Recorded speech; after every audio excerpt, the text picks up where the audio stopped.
Hey, hey, it's Aliyah with Daley Conversations. We have another special guest with us. I'm going to allow Chris to introduce himself by telling us something interesting about yourself, and then who you are and what you do. Sure. Hey, I'm Christopher Sheard. I run Blue House Music, which is a family music program for parents and kids ages 0 to 4. I'm also the music teacher at McGee School for Girls here in New Orleans. I've been doing this work for about 15 or 16 years. And something interesting about myself, I got my start as just as a gigging musician, and just starting, like, I had a lot of day jobs, I moved furniture, I bartended, worked in kitchens. And the first time I worked, the first time I was, I was told about this kind of work, a friend of mine just brought his guitar and his conga around to daycares. And so I followed him one day, and, it was better than moving furniture as far as day gigs go for a musician. And that was like 16 years ago, and walked in, and like, it was just I'd never seen anything like it, like just kids sitting around. And this one kid just kind of like came up and like wrapped his arms around my leg and like looked up. And I was just like, well, this is like, I guess, going to be like what I do from now on,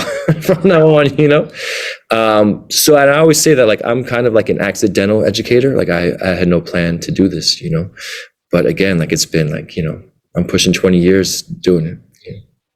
Wow, that is so beautiful. Listen, I didn't plan on being an educator as well. It's something that someone was like, "Oh, you'll be good at, like, this is the path that you need to take." And I just listened and kept an open mind to it.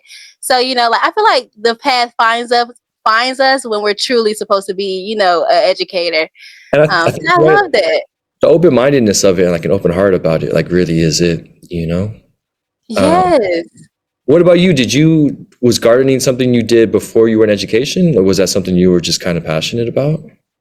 No, actually, I started gardening in 2019, like during the pandemic. Oh, okay. I was staying home more. I was less stressed because I was working online, and I really wanted to find a new hobby.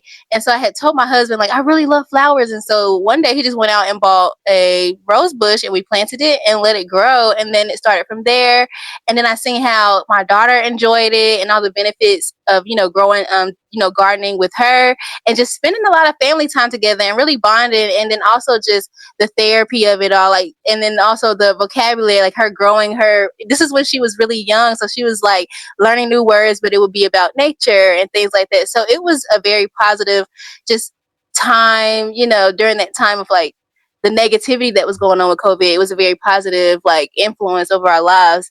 And so I've been, doing it ever since, and really seeing the benefit of teaching people about it, especially parents and children, about how to garden and the benefits, even just besides growing your own food, but like all the other benefits that we may not even think about. I really loved your story about music. Can you just tell me, before we get into talking about more about education, could you go into your passion of music and like how that started? Like, tell me a little bit more about your story. Yeah, well, I'm of the generation where there were a lot of like guitar heroes when I was a kid, like from Jimi Hendrix to like Eddie Van Halen. And for me, it was Slash, and so I was, 11 or 12 years old, and my dad had an old acoustic guitar in the basement, and I would listen to Guns N' Roses and a lot of different music. I was into all kinds of music growing up, but Slash was the first like guy I saw like as an adolescent. I was like, well, I want to do that. And I kind of went completely the other way with it, like ending up in early childhood music. But that was like the first time I really just discovered making music, was just sitting playing my guitar, and then, joining bands, and then just being a gigging musician on the scene in New York for a lot of years. And then around the time I turned 30, I was still teaching in New York, but I was kind of just looking for a change. So I ended up in New Orleans. And it's been really great. Just the music here it's like nowhere else, and it's great for music education because it's such a part of life, and music is it's so ingrained in our language. It's ingrained in our physicality. It's physiological. It's your heartbeat.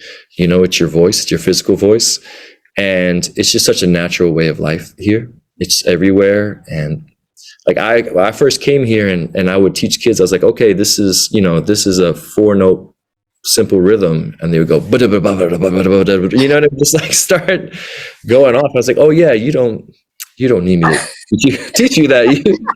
You got it, and so I'm just amazed at the people of this city, the way that New Orleans culture matters, and so to teach music here is it's a really special thing. I honestly fell in love with New Orleans because of that reason. Like when we were out in the town, and I don't forgot where we were. I think it was like the French Quarters.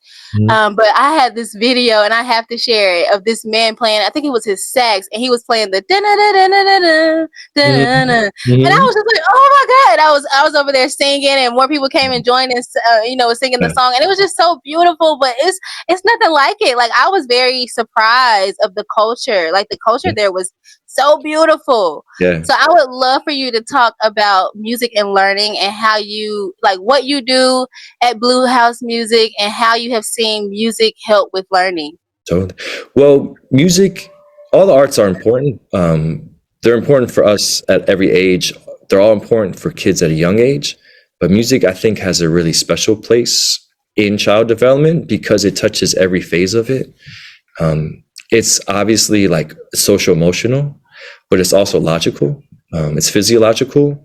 And so there's just really nothing about it that doesn't touch on important developmental domains. And it really centers around language. The same parts of the brain that are attuned to language are attuned to music.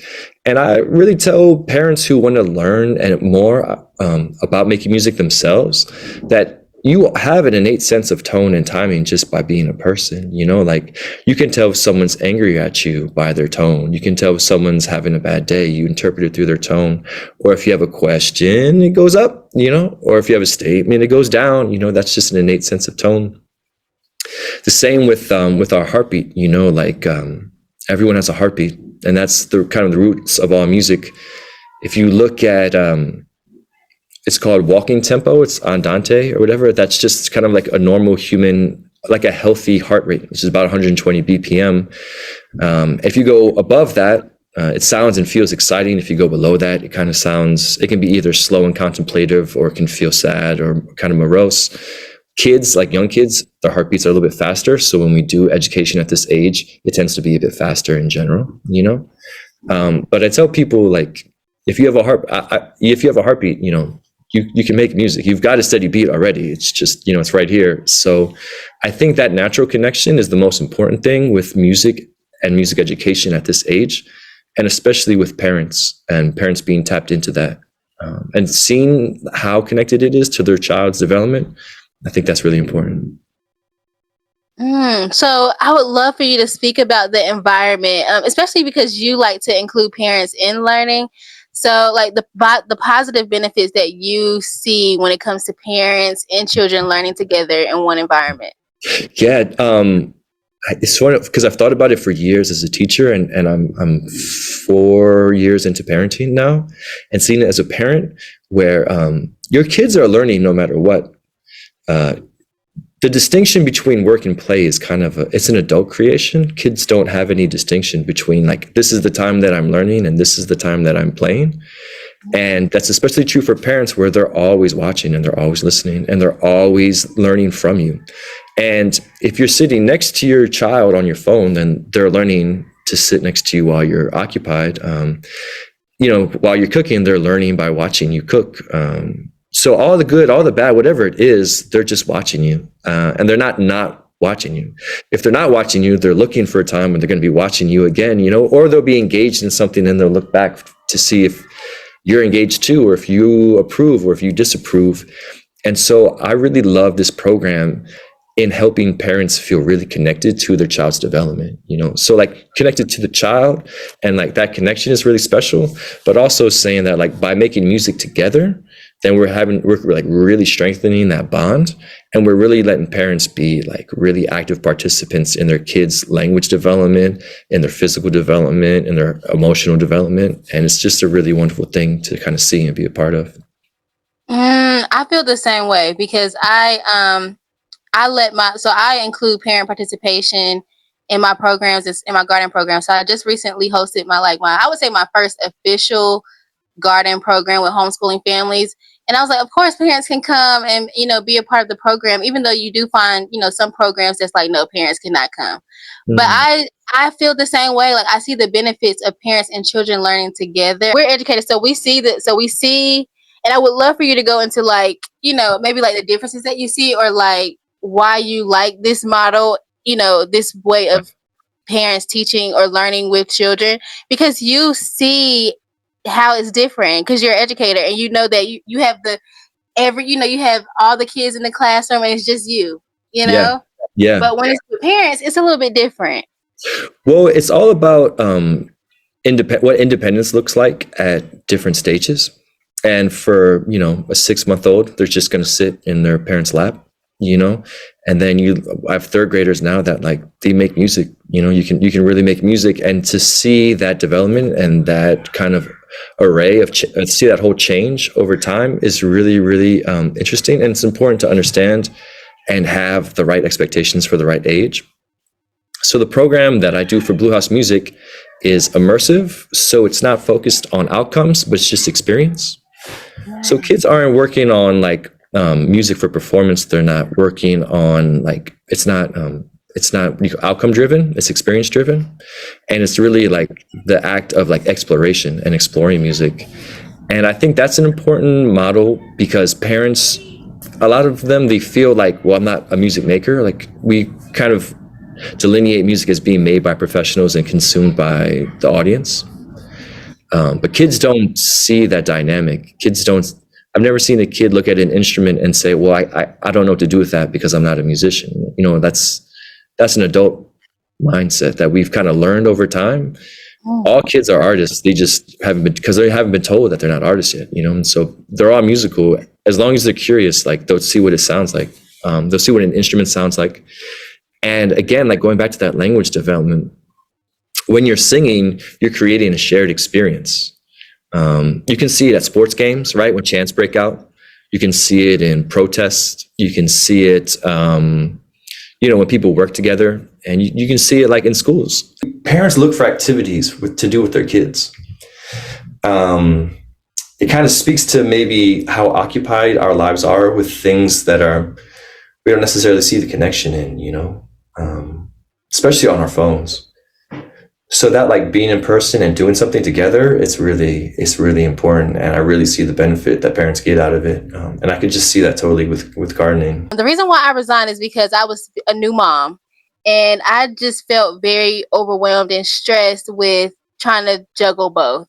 And I also felt a little resentment because I felt like I was just missing out on big parts, or just these moments that I would never get back, And so for me, when COVID happened and I was able to go home, I seen how much time I was like not being at home. And I was just like, oh my gosh, I'm missing out on a lot of things. Like, I'm so occupied with so many other things. I would get home, I would be so tired. And would just go to sleep, and it just really fell all on my husband. I really appreciate him for holding it down for a certain amount of time, because I just was not present enough to even be a mom. I'm gonna be honest. Like, it was really hard.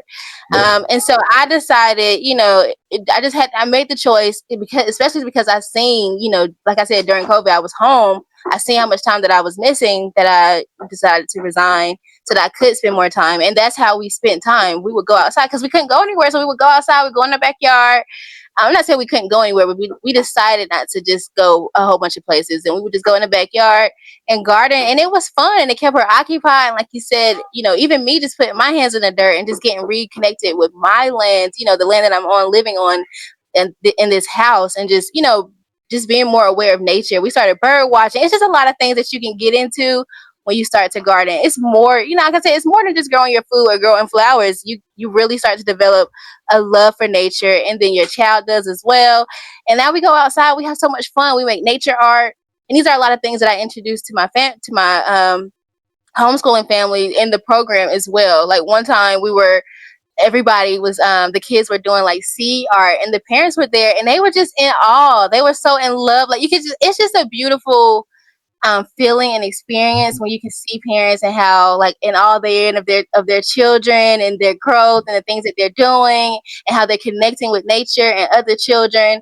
And then you also get to connect with other parents as well. And I know it may be different because you may not be homeschooling right now, but I homeschool and I need community. Like, I need other parents that I can talk to about the struggles and things that I face in homeschooling. So even just having that is the reason why I feel like I love to include parents in my program. Yeah.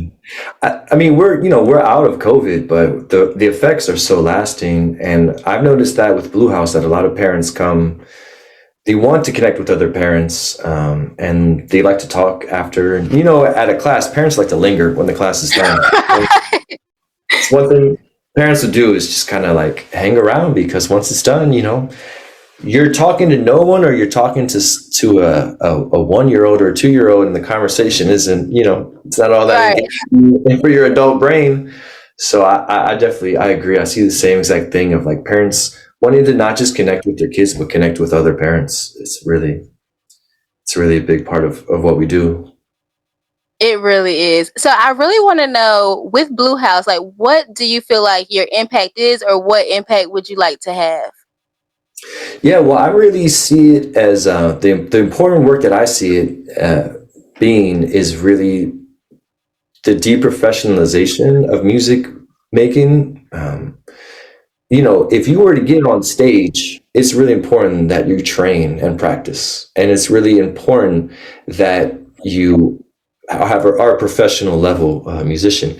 But if you're singing at home with your kids, it doesn't matter. And I think people not seeing themselves as being a professional or not being good, I think that stops them from making music. And making music between, for parents, making music with their kids, it's not about being really good, and it's not about a performance, and it's not about creating art. It's about connecting, and it's about a shared experience, and it's a really important one. And so I really tell parents that, like, there's nothing stopping your kid from making music. They don't see themselves as not being musicians, so there's no reason for you to stop either. It's actually really easy, and it's not to say that you shouldn't be in tune or in time. It's not that you shouldn't try to be in tune or in time. It's that if you're not in tune, that's okay. The primary thing is that you're having the experience. And there's something that's really, really fascinating about music. I don't know if you've ever sung in a choir or in a group of other people, but if there's a really strong voice that's in tune, it will actually pull people who are out of tune into tune. And the best way to learn, like, how to sing in pitch is to follow someone who sings in pitch and has a good tone. And I don't know what the brain development side of that is. I think it has to do with kind of like deeply ingrained parts of our like language development, where we find each other's vibrations, like we find each other's frequencies, and we find each other's pitch. And so when there are parents in the class who have good pitch, then like it'll pull anyone who doesn't have it in, and I think in a lot of settings people are worried about, like, well, if I'm out of tune, I'm gonna ruin it for other people. And that's not really an issue, I think. What's nice about Blue House too is that, like, if you don't want to sing, you don't have to sing. If you don't want to play an instrument, you don't have to. If you don't want to dance, you don't have to. Like, kids are encouraged to approach it at their own kind of pace and their own desire to participate, and it's the same for parents. So it's such a low pressure environment, and I hope that encourages people to feel more comfortable with just making music and just singing and just letting it be a natural process, rather than thinking of it as any kind of professional pursuit. Yeah, I really love singing. I was in the choir, like, growing up, and I was in the chorus at school. And music has always just been a part of my life. And I actually sing and like do music with my daughter. Like, she will, have an instrument, and and I won't tell her like this is how you play the instrument. Like you said, I just let her use the instrument. We'll just be in here making noise, and then eventually we'll find a little rhythm, a little something, Yeah. and then I can make a Yeah. song or something. And I'm always just using songs to help her learn. I come up with little music songs and things. So I really do think that it's beneficial to make music with your kids. And I would love for you to maybe talk about how parents can do this at home, take your learning model and do this at home, especially for homeschooling parents who are, like you said, looking for things to do at home. Yeah, well, the idea with the program is that it's really simple, and there's a really an art to simplicity in this field that we are in early childhood. To make something really simple and really good, it's not always easy. But once you can break it down, it's really accessible, and that's the important thing. So the songs that we do are so simple that they're easy to sing at home. And I also encourage parents to, you can take any phrase, if you repeat it to a steady beat, it's going to turn into a song, you know? Yes. All you have to do is just repeat it with a pulse, and it's already a song, you know? The Zoom meeting starts on time. The Zoom meeting starts on time. The Zoom meeting starts on time. And like, it's just, you know, like anything that has a pulse will turn into a song. And then if anything, there's a danger, you're going to start doing it with every little thing around your house. It's time to put on our backpack, you know? Yes. You know, I don't know how parents can parent and not sing, because it's so, the tasks are so like mindless sometimes, you know, you're just changing diapers and you're scrubbing backs and you're washing hair and you're doing, and like everything, it just cries out to be filled up with song, you know? And I think what parents can do at home is kind of take simple things and adapt them. Even those familiar melodies, like we're putting on our clothes, we're putting on our clothes, hi-ho the dairy-o, we're putting on our clothes. You know, we're brushing our teeth, we're brushing our teeth. My son, my 4-year-old, he makes up songs and they're like good, you know? You ever be surprised by your 5-year-old, right? You're like, Yes. he was saying something to me, he was saying last night about how like, there are spiders on his street, on his Halloween street, and like I can't remember the exact lyrics now, but I was like, oh man, that's good. It's like, that's not bad. And I think he's just picked up that, like, you know, he doesn't learn to not try, to not do it, you know. And I think for parents, you only need a handful of simple songs, real simple melodies. They're 2 phrases. If you've ever been to church, you know, like the responsorials, it would just literally just be a phrase. Right. Children's music is very similar to that, where it's just a simple phrase, and then you just repeat it, and then you can adapt it and use it around your house. I just have one last question. Sure.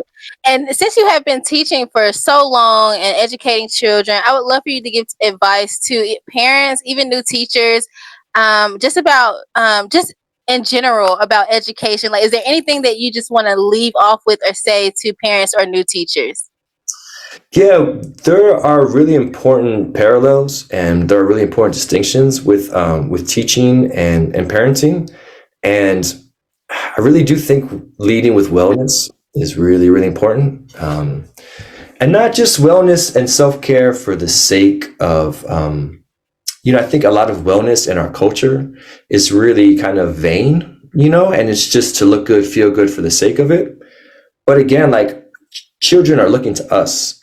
So our children are looking to us to model for them, and our students are looking to us to model for them. And when we're conscious of how we're doing, like how are we really showing up, then I think we can do the important work of being like a healthy model for them. The majority of the work is meeting their needs. You have to meet their needs before you can get them to grow.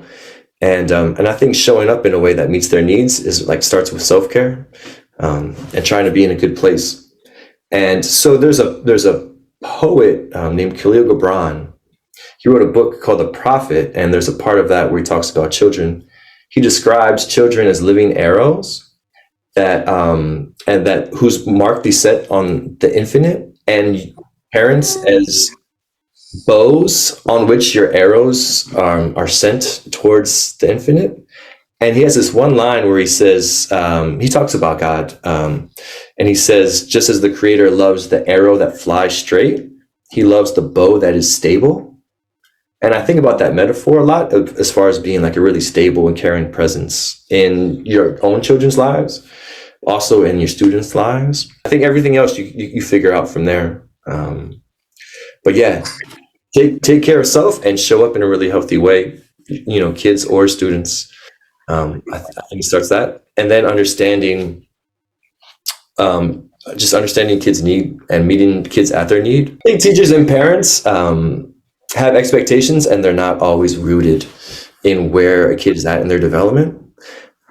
That point of development, I think was the zone of proximal learning of like, here's what you don't know, here's what I want you to know, and that space in between is kind of where we live as educators. And how do I bring a student into that? I think it's more complicated with parenting because there's so much more care involved. But it's the same thing as like, have a really realistic expectation for a kid at whatever age they're at. And I think if you're balanced and you're okay, like you're doing well, and you have a really good sense of what a kid's developmental needs are, I think all the complexities of teaching and parenting kind of come into focus a lot better, you know. That is so true. Okay, because I definitely think that we place a lot of expectations on our children and on our students that they just, I mean, I'm not saying that they can't meet, but developmentally, it's just not there, you know. And we have to leave space for growth and leave space for grace and leave space for just all the things when it comes to children. And they deserve that. They deserve to feel that freedom and that love, that unconditional love, because that's important. And we have to have that for ourselves. Like you were saying, we have to be mentally well. We have to take care of ourselves in order to give that. So I really appreciate you today, Chris, for stopping by and having this conversation with me. It was I great talking to appreciate it. you. It was nice talking to you. Peace.